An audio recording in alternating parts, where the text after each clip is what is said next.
आज आपण थालीपीठ कसं बनवायचं याची रेसिपी पाहणार आहोत। 3 ते 4 हिरवी मिरची, लसूण, 1 चमचा धने जिरे पावडर आणि ओवा घेतलेला आहे। याचं एक आपल्याला वाटण तयार करायचं आहे।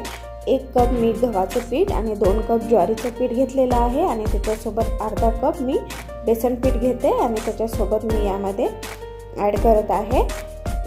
जर असेल तर मक्याचं पीठ पण ॲड केलेलं आहे आणि तुम्ही यामध्ये अजून पीठ ॲड करू शकता। कांद्याची पात, कांदा आणि कोथिंबीर आणि पालक हे बारीक कट करून घेतलेले आहेत। मी ते एक वाटी घेतलेलं होतं आणि यामध्ये मी आता आपण जे वाटण केलं होतं ते पण ॲड केलेलं आहे आणि त्यासोबत यामध्ये मी 1 चमचा तेल ॲड केलेलं आहे, हळद आणि चवीनुसार गरम मसाला आणि चवीनुसार मीठ ॲड केलेलं आहे। आणि आता याला आपल्याला चांगलं असं मळून घ्यायचं आहे। पाणी जास्त टाकू नका, सगळं मिक्स करून घ्या आणि त्याच्यानंतर आवश्यकतेनुसार पाणी ॲड करून त्याला पीठ मळून घ्यायचं आहे।